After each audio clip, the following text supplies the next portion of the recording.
Good evening and welcome to reading number 395 of the It's About Time Writers Reading Series.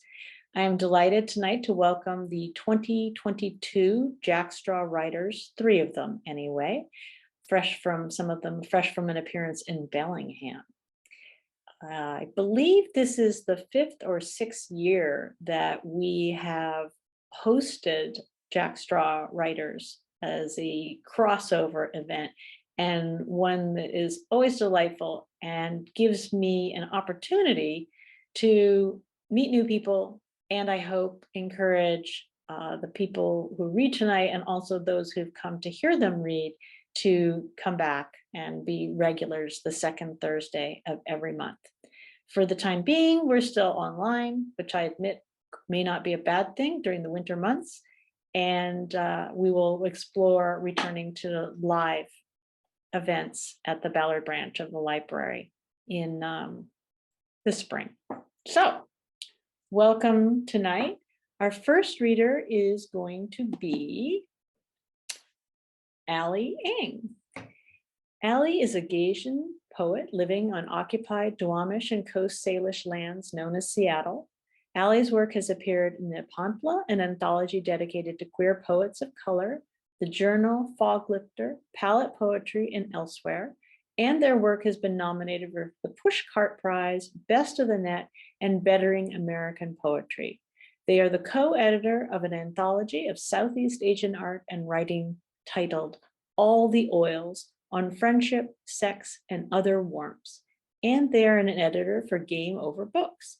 Ali received their MFA from the University of Washington, and they currently work at Hugo House, a Seattle-based literary arts nonprofit. Welcome, Ali. Hi, everyone. Thanks so much for being here, and thanks for having me. This is my cat, Gomez. He likes to be involved when I'm on Zoom. I'm gonna read mostly older poems and then maybe like one or two newer ones. So hope you like them. Buckle up. I'm gonna start by reading a poem called Invocation. Let the moon wobble. Let the basil plant flower. Let the poets discombobulate. Let the verbs noun. Let the nouns verb. Let the grief howl. Let the emails unread. Let the land speak. Let the oceans revenge. Let the people free. Let the people free. Okay, this one is called Anti-Ode to Girlhood. Before I was a girl, I was an accusation, a bad omen, a piece of gum stuck to the bottom of my mother's boot. As hard as her body tried to scrape me off, I would not budge. Like any good daughter, I learned the art of swallowing my humiliation, lowered my gaze in reverence of older girls, eavesdropped on their bathroom whisperings, drunk off the secondhand thrill of their first tentative touches, kept my hair long and my fingernails trimmed, waited faithfully for God to reach their divine hand between my legs and make something happen. But all that came to me was a lack of breasts and a burgeoning mustache. Oh, girlhood, I shapeshifted my way into denim skirts and AOL chat rooms, searching for you, glittery blue shadow coating my eyelids and bleach stinging my upper lip. In line for the drugstore checkout, I snuck glances at glossy magazine covers, memorizing headlines like scripture, 50 things he hates about your body, then tallying my body's failures in front of the mirror. Night after night, I placed a tampon under my pillow in the hopes that someday I too might bleed. Oh, girlhood, each grueling excision, each pang of hunger gnawing at my insides, it was all in your name. This next poem is super new. Like I just finished it like an hour ago. So it's not really finished. So it's an experiment. So I don't know, take it with a grain of salt. It kind of doesn't have a title yet. So yeah. I want nothing more than to devour the things I find beautiful, to sink my teeth into my beloved's thigh, to lick the color off a painting, to open up my legs and swallow the universe. Yesterday, the moon was so bright and luminous. My fingers itched to pluck it from the sky and break it apart, scooping the meat from its rind into my gullet. I am not only moved by beauty, I want to gorge myself on it. And is that not a form of devotion, to admire a thing so deeply you will stop at nothing to consume it? Or is that just pretense for destruction? Am I no better than any other man who confuses prayer with prey? I'll admit, I am a greedy creature whose desire has outgrown my body and taken on a life and a pulse and a mouth of its own, wet and wanting. I see myself reflected in my lover's eyes, so shiny and adored, and I cannot stifle the urge to reach into the deep pools of their pupils and peel away my mirrored skin to reveal the sinew beneath. I long for more than to possess beauty. I want to dissect it, masticate it, unhinge my jaw and gulp it down whole. And after I have stripped beauty bare, laid it down like a lover at my feet and subsumed it, what will govern me then? Okay, this next poem is an ekphrastic poem called Self-Portrait with Cropped Hair, after a Frida Kahlo poem of the same name. Painting of the same name. So yeah, I love that painting. Self-Portrait with Cropped Hair. This time, you must meet my unwavering gaze. Watch as I unmarry each strand from my scalp, the scissors a phantom limb in my grip, metal as sharp as grief. Don't turn away. As a girl, I was told that a woman's hair is her crowning glory, but this kingdom of keratin lies dead at my feet, casualties of a vengeful god. My beauty, you used to call me, taming my unruly curls with your fingers, held in your eyes like an insect pinned to a frame. I never felt smaller than I did in your touch, my body contorted into the shape of your wanting. This is how I demand to be seen, dressed in my finest suit and shiniest high heels, neither beautiful nor yours. And when they say, what a pity, she was so pretty once, the dark strands on the ground will writhe in reply. Okay, I have a couple more poems. I'm like, I don't know, I feel like in in-person readings, I do like between poem banter, but on Zoom it feels a little weird. So let's see, what should I banter about? What are y'all gonna be for Halloween? Drop it in the chat. Tell me what you're gonna be for Halloween. My partner and I are going to be Morticia and Gomez Adams. So anyway, that was enough banter. I'll read the next poem. It's called Cherry Blossoms. After the most recent mass shooting, I leave my apartment for the first time in 6 days to buy myself flowers at Trader Joe's. In my absence, the cherry blossoms have already begun spilling their cotton candy guts onto the sidewalk. I've learned the shooter's face against my will. It is white and unremarkable. Last spring, I missed the blooms entirely, too fearful of the virus to risk a non-essential walk to the park less than a mile away. By now, my fear has calcified into a pebble rattling around in my boot, rubbing my soles raw.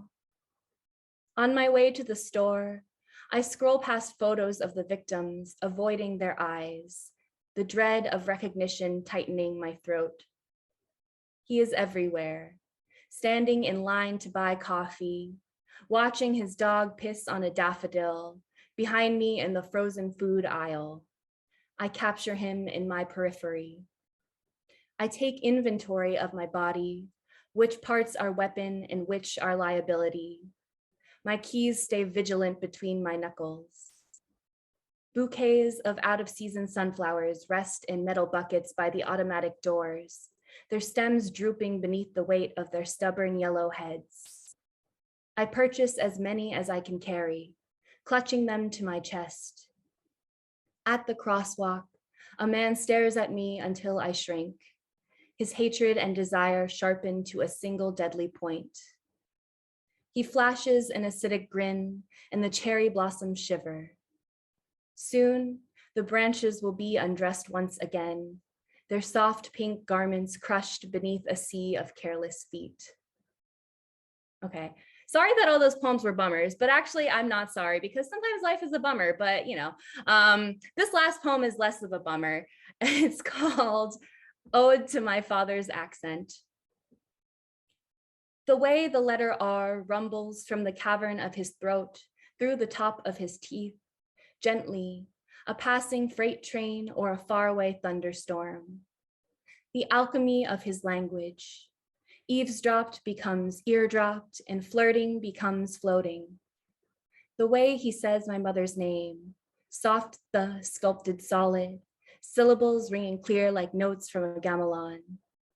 The way I train my tongue to imitate his, words clumsy and labored in my imposter mouth. The way the plumber shakes my father's hand and says, I'll call you Bill instead. The way my teachers refuse his gaze as they ask me to translate his English into my own. The way he used to rub my back on sleepless nights, his hands cracked into tectonic plates. The same hands that sold churros from a cart on the boardwalk, scrubbed grime out of a movie star's kitchen sink, loaded boxes of frozen food into an 18-wheeler truck by moonlight. The same hands that never learned how to use chopsticks. The way he has to ask for a fork when we go to our favorite noodle house. The way the waiter says, how spicy do you want your food? And my father replies, make me cry. The way my father does not speak while he eats, bent over the bowl in reverence. The way he taught me that long noodles signify a long life, and to cut them is bad luck. So we slurp them up so loudly, the whole room stops to look. Thank you. That was delightful. I find I probably banter less too in between, and the closed captions are really going to cut down on my banter.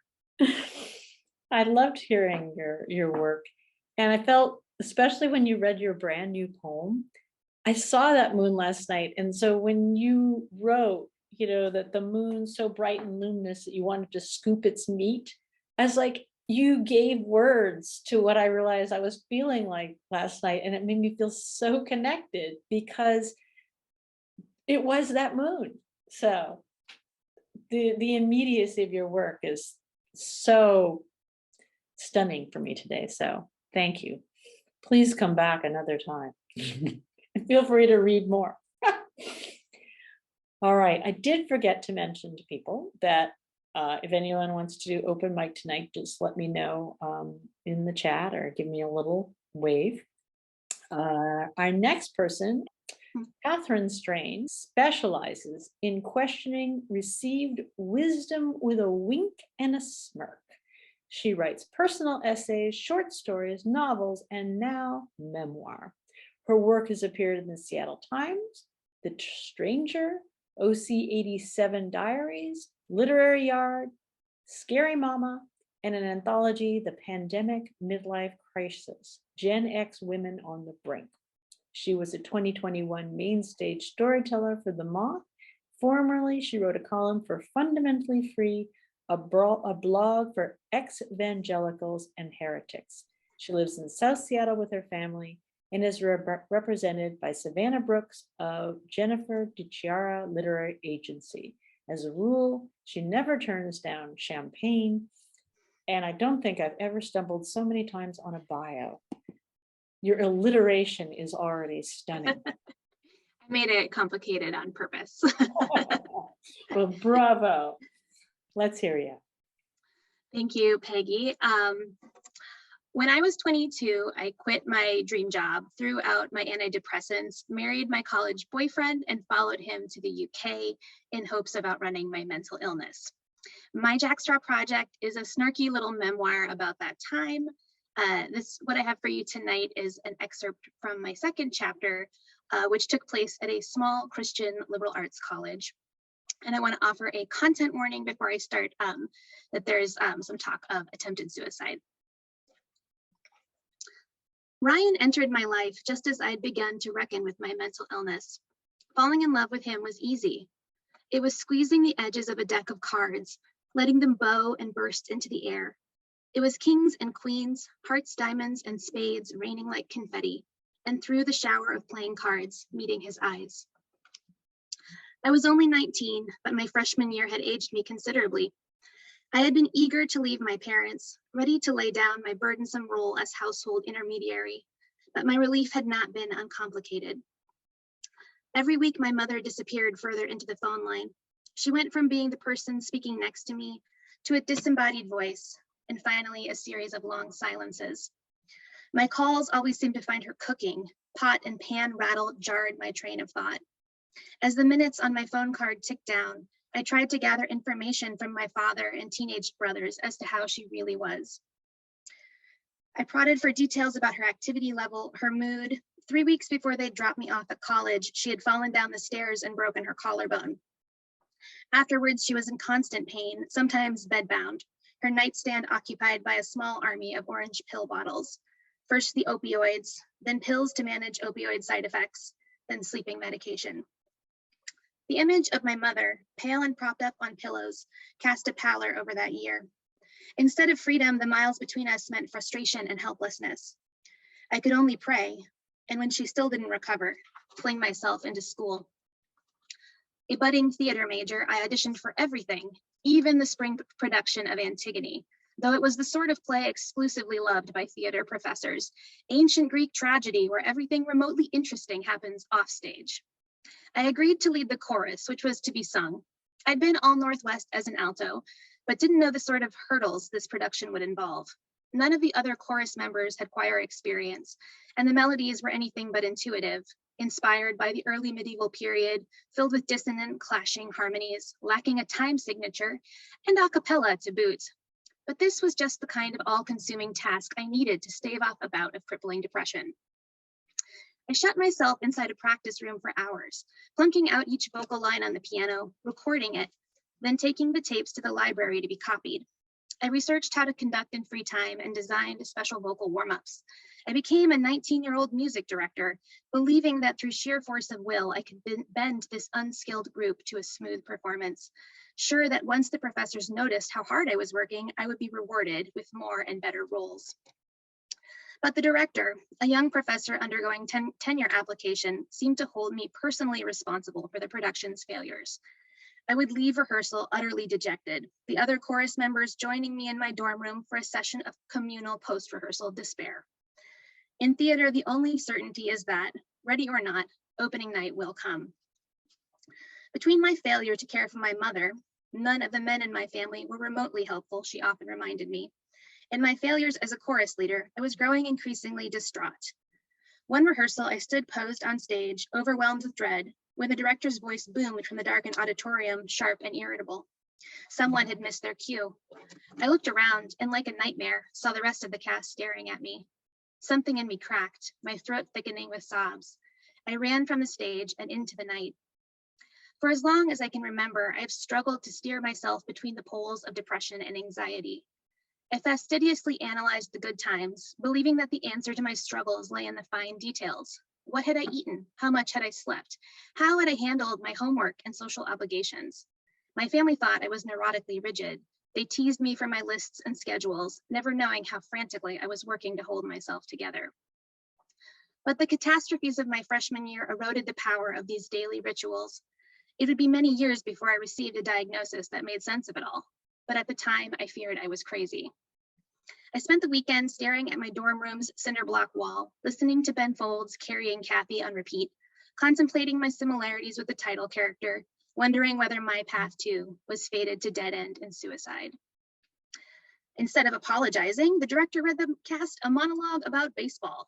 This was meant to rouse us, I supposed, though it only served to remind me of the bouts of paternal rage I'd endured as a child, each ending without apology or acknowledgement, my father smiling in the kitchen the next morning as if nothing had happened. I wasn't worth the discomfort of apologizing, or else there was nothing to apologize for. This was, in fact, the treatment I deserved.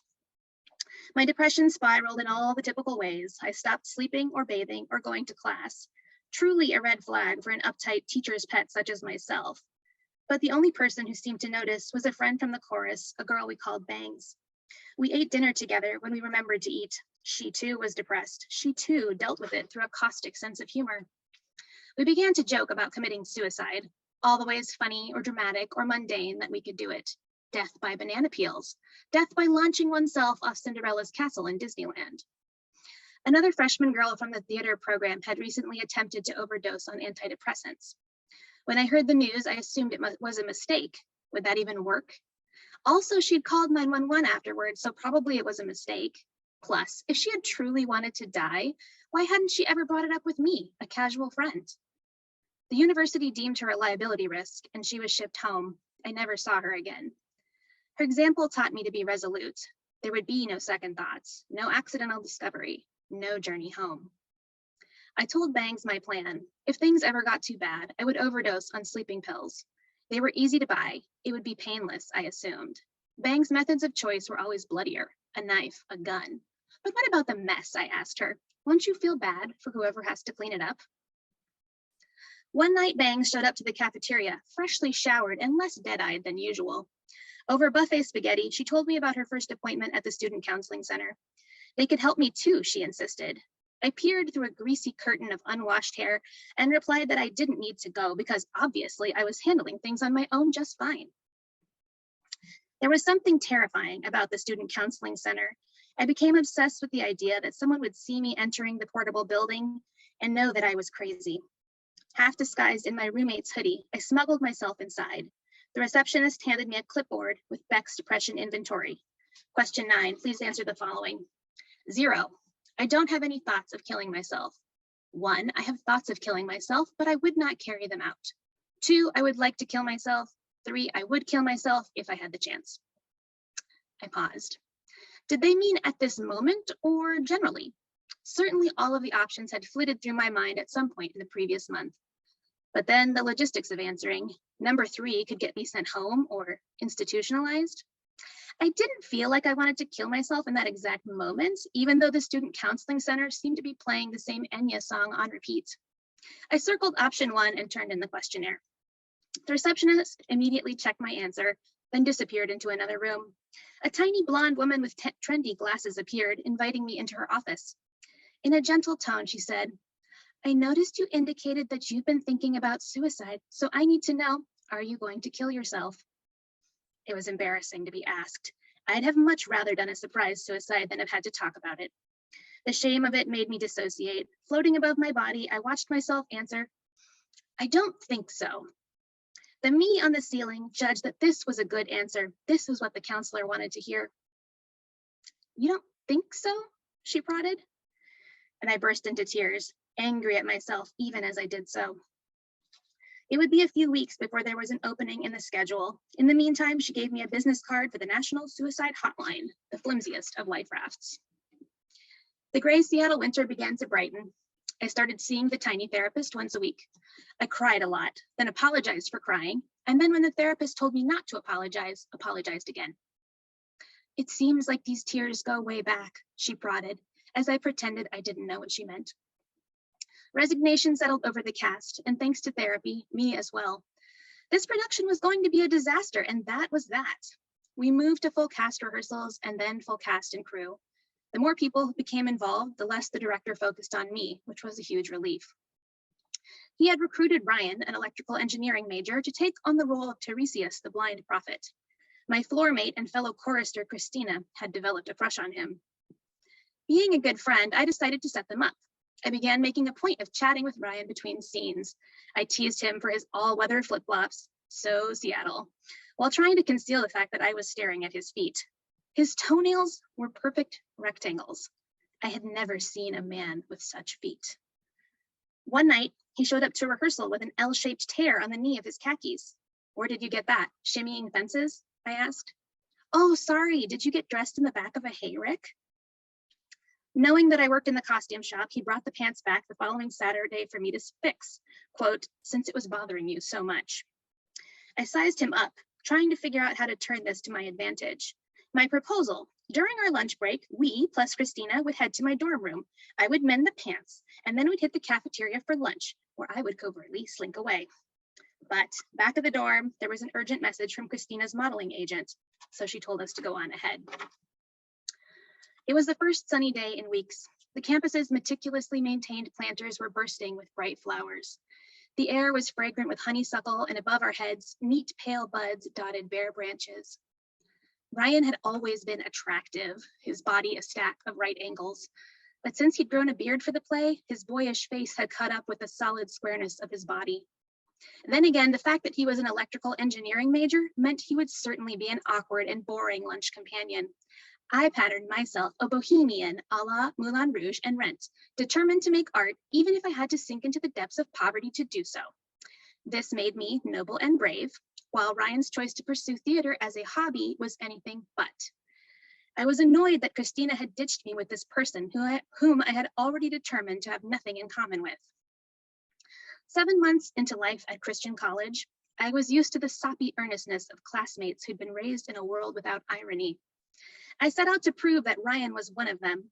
Setting my tray down across from his and high on my own quirkiness, I asked him who he thought would win in a fight between a robot, a ninja, and a pirate. Confusion flashed across his face. I was right, I knew it. But then he said, well, the first thing you have to consider are skills. Now, assuming this is not some sort of super fighting robot? I shook my head. And not armed with special weaponry? No. He nodded. Then I would rank them pretty evenly matched skills-wise. The robot seems like it would probably be quite strong, also impervious to pain. Then again, robots run on programs. They lack the flexibility to improvise. Pirates are skilled swashbucklers, he allowed. They could be quite effective with swordplay, also on tactics like jumping into the rigging. Is this fight taking place on board a pirate ship? Of course, I replied. He nodded again, wiping his mouth with his napkin. But pirates, as we know, are easily distracted by rumming and wenching and treasure. Indeed. Which brings us to ninjas. Ninjas have training with katanas. What? You know, ninja swords. Ah, I nodded. They are very stealthy, but I think what seals the deal is that they are disciplined. They aren't distractible like pirates, but neither are they rigid in their thinking like the robot. I think the ninja wins. Correct, I said, though I had not anticipated a right or wrong answer when I'd asked. I enjoyed my lunch with Ryan in a way I hadn't enjoyed anything in weeks. Soon enough, I found myself looking forward to our short exchanges in the green room. Instead of leaving rehearsal to cry in my dorm, I rounded up the cast for coffee or ice cream expeditions. Christina skipped these outings to hang out on our brother floor, and I took this as a sign that she had moved on. Intrusive thoughts of my mother's deterioration were replaced by replays of my latest interaction with Ryan, with picturing the lines of his forearms, imagining his deep voice in the throes of passion. I wanted him so much, but I knew it was a selfish sort of wanting. Even at 19, I suspected that the way I lurched from one obsessive relationship to another was not entirely healthy, but losing myself in another person felt better than being alone. One Saturday, after an evening performance, a group of us were hanging out in his apartment. There was always a certain physicality to group hangs at Christian college. Everyone was so desperate to touch each other, but wary of anything which could be construed as lustful. Exhibit A, the decision that we should move Ryan's coffee table and have matches of Indian leg wrestling. It was all the sweaty floor writhing of sex with none of the release. Ryan pinned me easily. The feeling of his muscular thigh against mine was almost too much. Thoroughly flustered, I bumped my head on the coffee table, then dramatically demanded he stare into my eyes to make sure I didn't have a concussion. He obliged me. His eyes were green, I noticed, golden coronas ringing the irises. Images burst to mind, the Pacific churning volcanic cliffs, sunbeams piercing the marine layer, rockets trailing fiery ignition. What had started as a joke became something more intense until finally he said in a husky voice, "I think you're fine." I nodded, turning my head. The cast and crew peeled off until at last it was just Ryan, me, and another almost couple. A pack of cards came out. Perhaps Ryan was trying to teach us euchre. Anytime there are 4 people idle in a room, he appears like a magical vagabond proclaiming that the rules of euchre are actually quite simple. The cards were mine to shuffle. Feeling mischievous, I squeezed the deck, sending them scattering into the air. Ryan's eyes met mine through the hail of cards, a look that both thrilled and unnerved me. My work here is done, I proclaimed, grabbing my jean jacket, but he was still staring at me. Oh, I asked, did you want me to clean those up? Yes, he replied, in a kind of stern daddy tone that made me want to follow him to the ends of the earth. We cleaned up the cards together and I left. When he called me up 3 days later to ask me on an honest-to-God date, there were many reasons to say no. But in the end, my selfishness won out. I wanted to be with him, no matter what havoc it wreaked on our lives. Thank you. That was, because sometimes when I'm facilitating this, it's hard for me to listen as well. But in that case, not hard at all, because I just was able to forget anything else and just listen to the story. You had me at the mom rattling, always cooking when you call, the minutes dwindling. I love those details. So bravo. I hope you just keep roaring away on this memoir. Okay, this brings us to Jory. Jory Mickelson is a queer, non-binary writer who was raised by 2 visual artists. They received their BA in English from Western Washington University and their MFA in poetry from the University of Idaho. Their work can be found in Court Green, Painted Bride Quarterly, Jubilat, Sixth Finch, Ninth Letter, Diode, and The Rumpus. They are currently working on poems that explore the intersection of visual art, queerness, erasure, gender, and history. Their first book, Wilderness Kingdom, 2019, was the inaugural winner of Floating Bridge Press's Evergreen Award Tour and the 2020 High Plains Book Award winner in poetry. They received fellowships from the Port Townsend Writers Conference, Lambda Literary Foundation, Winter Tangerine, and the Helene Wurlitzer Foundation of New Mexico. Welcome, Jory. Thank you. It's great to be here tonight. Thanks for hosting us, Peggy. It's always great to hear Katherine and Allie's work. Michael Schmelzer, who's the president of Floating Bridge Press and the curator for the series, Floating Bridge published my first book, and so I put it in the chat. You can order directly from them. Anytime I can help promote Floating Bridge and Michael, I do my best. So tonight, I'm like, oh, where's the paper? I'm actually reading from the screen. I'm going to read you several poems. And because I'm OCD, I have now started the timer so I can keep track of how long that I am talking to you.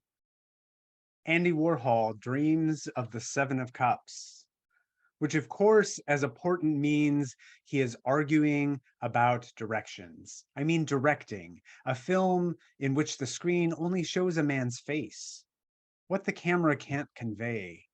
Scent of burnt coffee, recently peeled orange, garbage, sweat, damp plaster sticking to the brick behind the subject's head. Can a camera reveal the actor's mind across 36 minutes of film?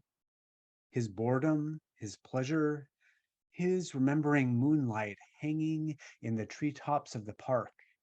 The audience imagines a breeze among the leaves, the raw light across his face. In shadow, his visage revealing the skull beneath. The 7 of Cups warns between choice and illusion. Return to the dream where Andy argues with himself recurrently, a loop repeating, a clip replayed. The film, like tinny speakers through department store, variations on a theme. Warhol begins to question Warhol. Who's the watcher? Who turns away? Who is seen?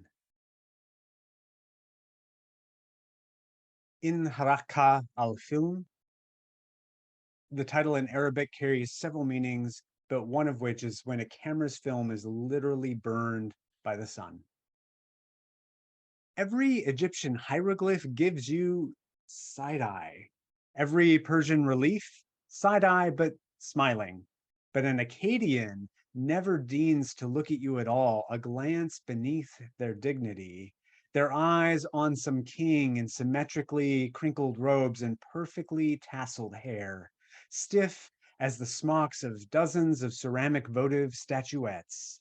The Sumerian eyes enlarged because their eyes were watching God until we carted the devotees to some white-walled museum where they look upon the lookers, praying their dusty prayers to climate-controlled absence.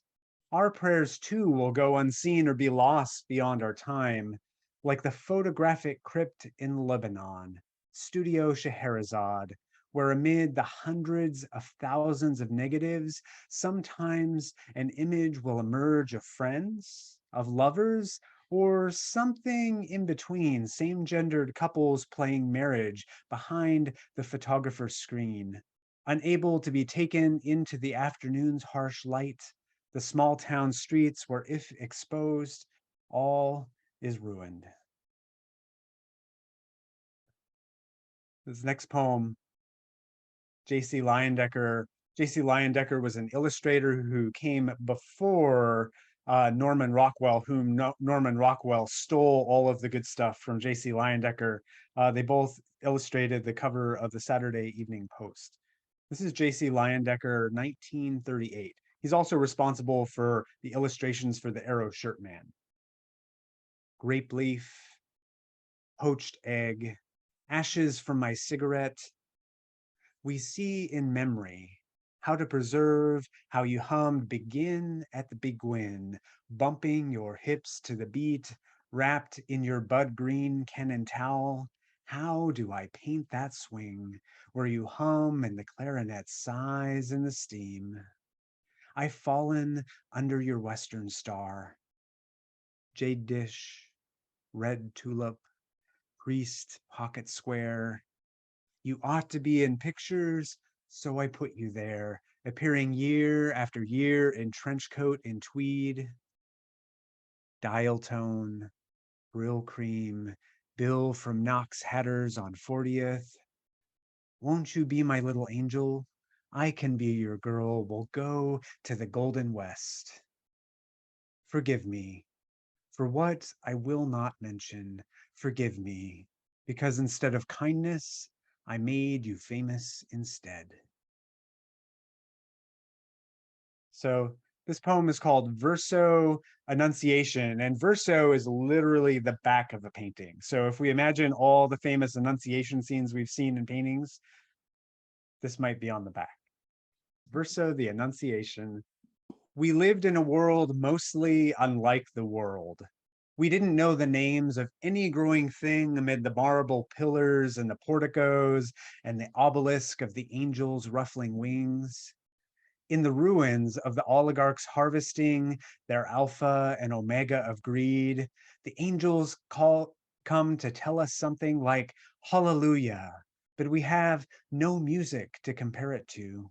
Something like holy, holy, but we look out to the building's window instead, into the blue. We call moonlight when we mean to say wound. In a previous version of this poem, I wrote, an angel is just an animal with wings. I wrote, an icon is just a flatness climbing its way to heaven. But now I believe whatever image you take within you deeply, you can mend you over time, will bend even God's messenger down to the empty earth to teach us the names of each insignificant green. Bless its red flowering mouths that open for anyone. In this version, we refuse the offered suffering, content with the difficulties we've managed to gather for ourselves, and leave the worthy to their ascent, and leave the remorseful to their repentance. We say, let God get up from their creaking wooden throne and stagger themselves into the broken world and teach us to sing, and to mend while we sing here in the dusk and mud.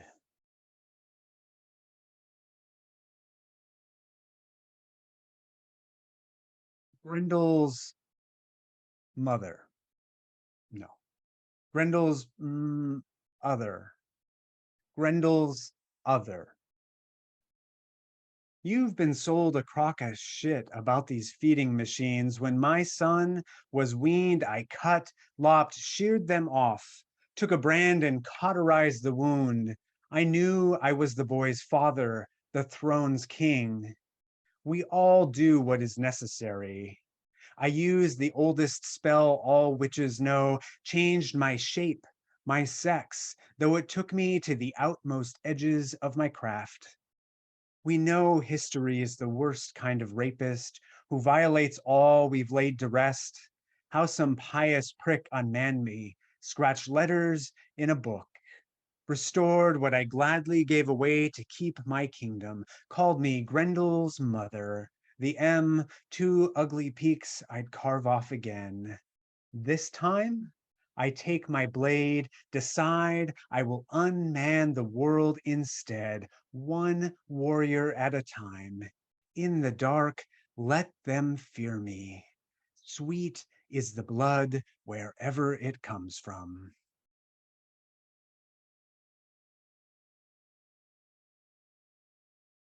Star work. It seems all I want is to remember, as if this year has nothing to offer, and maybe it has nothing I want to look too closely at. Where once there was grass, there is only sand, but no water to carry it. It's stunning how fire cleans, or should I say scours the world bare, despite the ash, despite the ember, despite the field that's now only expanse. Did I tell you? I once fucked a man, full moon, May, beneath a black hawthorn, the flower stink peddling our sweat in thrust. We were determined to remember our goodbye. It was there, and there is nothing now. It was right there, where you can't see him or me. I can't explain the patience of the soil and of stars, how they seem to outlast all our taking and resisting by turn what we give them. Someday, no one will know what I'm talking about. Not even him who's been married a decade to a man I know nothing of. Not even me who, I am ashamed to say, carved a star into that trunk. And when I passed the tree, I'd thumb the scar and call it star work. But now the stars set free, the field and the tree all air, and nothing again. Dialogue, Jonathan to David. What is shameful about this nakedness? I have given you every weapon, my armor. Adorn me in nothing but your gaze, my love. Sheath my killing sword. Lay aside the arrows. Lay aside the deadly bow. Ornament me with kisses, because bring your mouth near. Because nashach means to bring two mouths together, as well as to dress oneself for war.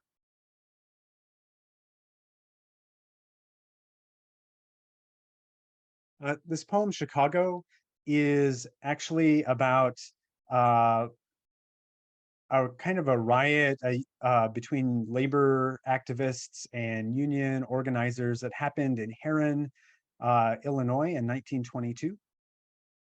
But that's the background that inspired the painting that the poem veers wildly away from. Chicago. It's June. I lay on my stomach amid the graves. The early rain has washed the sky to a clarity of blue we rarely see. I am remembering how we used to race when we were young, yelling, "Let's see how fast we can run between here and Chicago." A word we used to mean almost anything we didn't know the meaning of, like when we'd pretend we were miners crawling beneath the earth, flat on our stomachs with the weight of mountains suspended above our backs, our headlamps dimming, giving the last of our strength to escape the mind's collapse. We're almost there, you'd say. Keep crawling. We're almost to Chicago. But in 1922, there was no safety when the strikebreakers were taken into the woods outside Heron by the Union miners. We are always looking for a hero in our stories, a way to make beautiful all of our violence. Now I turn over in the grass and read the names carved into the granite monument above my head. Sometimes I wonder if they can hear me as I lay parallel to the earth, we thinking our thoughts and unthoughts together in the early light. Some days I hope they never hear me, when in shame I wonder, how did my life become my life? How little resistance was in me when I gave myself over to brutality. What is the difference between me and the crowd of spectators gathered, cheering in Heron Cemetery, who watched the men be roped together? What is the difference between me and those who beat and shot the men roped together, begging for their lives? I am not sure I have an answer. Those alive at the end had their throats cut by a Union man with a pocket knife, the blood washing the grass in the cemetery red. Those who witnessed the massacre dispersed and slowly went home. Those left alive did not speak of it again. In the Columbus Museum of Art, Paul Cadmus's painting hangs in silence through the morning and afternoon light. The pigment doesn't have a word to say. The dying men, like Christ, are pictured in almost coital release. But here, there will be no rising. Those buried men around me have been still for more than a century, their desires and troubles fled. I wouldn't call it rest. All our stories are only repetitions, like light coming and going, each day indifferent, each day a variation on the same, never reaching what we call Chicago, never knowing what this really means. All right, now I'm going to lighten things up a little bit. That's too much. There's a photograph of three women together dressed as men from 1891, and it was hidden away and discovered about 20 years ago. Ladies with an attitude, performing what we might call flamboyant masculinity, but within a private sphere. Permissive impermeability, trousers, cigarettes, alcohol, flair. Alice scowling as if to say, what of it? I dare. And let's not mention the second Julia's aggressive umbrella handle springing up between her crossed legs. It's 1800 and waiting. Secret, self-referential, staged. The dream of a world held close, then hidden away. I'll read one last poem. It's a draft, so bear with me. Every unhappy manifesto is unhappy in its own way. Let my father be a man who loved me poorly, which means he loved me. Some stories we tell ourselves when we need to sleep, and some we tell when we need to stay awake. Both of them may be true. This is the duplicity. But did he love me? This is what I am attempting to discover. I used to tell myself I had a happy childhood because I survived it. Until I was outside the story, I couldn't tell it differently. But how is this related at all to art? It isn't. And it is. How one travels? No. How I traveled from character across the years to become the teller of my story. So let me begin. My father was an artist whose addiction painted across the surface of all our lives. 30 years later, I am still finding his paint in the seams. How long have I kept pairs of khakis despite the stain of ink around the pockets, or a shirt whose button I've convinced myself will finally return? We all have our fancy ways of saying disrepair, impasse, hopeless case. My father said he wasn't hurting anyone with his drinking. This gave me years of material to drink about. Audre Lorde says the erotic is a measure between the beginnings of our sense of self and the chaos of our strongest feelings. Have I felt erotic about my father? About the long tongue of whiskey pushing down my throat until I didn't care? Once, my father attempted to apologize, said, "I am sorry you feel that way, but I don't control your feelings." The audience, when I read this, keeps asking if my work is autobiography. And it is. I just don't know who I'm writing about. Each incident I reveal becomes facsimile when retold, 1,000 perfect silkscreen prints of Elvis with small variations. Does this make me the artist, or only the assistant in the studio endlessly reproducing the same grief with minor discrepancies? Audre Lorde again. Within the celebration of the erotic, my work becomes a conscious decision. So I decide to keep on writing. Sometimes a thing is not true because it happened, but true because I made it. I decide to write the next poem, convinced I will never discover the answers about art or family or anything, but I do believe in the power of making and in witness to that making. So maybe you are the artist, the one who makes the making possible, that you, in fact, are the one who has written this. Can you see it? How the page has loved you the whole time, and I am not really here at all?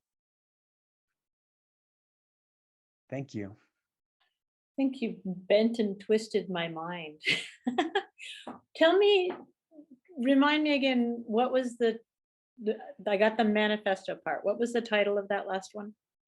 It's a play. I think it's Tolstoy who says every unhappy family is unhappy in its own way. Every family happy is the same, identical. But this is every unhappy family crossed out manifesto is unhappy in its own way. Got it. So, Crossed out. Yeah, I was following that for part of the way. Thank you. The line that one of the ones that is stuck in my mind is, bend even God's messenger down to the earth. So you've been quite our messenger tonight. Thank you. thanks. Let's see. I don't think we have any open mic readers tonight, but what I do want to call out is Sylvia. I realize you are going to be reading with Kathleen Flanagan. Speaking of Jack Straw curators and participants, on October 20th at Third Place Books. Is that at the Lake Forest Park? Okay. At the Ravenna store. At the Ravenna store. Anybody else reading that night, or is it the two of you? It's just the two of us. Both of our books were kind of pandemic orphans because they, came out in the pandemic and we weren't able to have in-person readings. So this is kind of the first in-person reading that I will have been doing with my book, Risking It. And she's maybe her first or second with Post-Romantic, her last book. So anyway, I would love to see any of you there if you happen to be around the area. So I regret I won't be there, but I'm happy to spread the word tonight. That makes me realize we have an anthology of It's About Time, which some of you may have heard of. So Dear Writer, which was an anthology of writers' craft talks. And it was a bit of a pandemic orphan as well, because it was released in December 2019. And so we had one live event at Elliott Bay, and then, we had grand plans, but because of course we would have been taking it to the in-person readings. So lucky. Next month, our reading is on November 10th, I believe. Yes, another opportunity to be together, even if in person. I believe it's Veterans Day and the library would have been closed. So it's a bonus reading, if you will. And it's going to be featuring some members of the Ballard Writers Collective. So I'm looking forward to that. It'll be shorter pieces distributed throughout with people who, as I say, once member of the Ballad Writers Collective, always. So even though that now includes people who have decamped to New Jersey and Oregon. This has been a lovely occasion. I am going to remind you all that if you missed anything or want to hear it again, which I know I will, it will be available on the It's About Time YouTube channel and on the Seattle Public Library in the form of podcasts. So I'm now going to stop the recording, but you're welcome to stay and chat. Hope to see you again next month.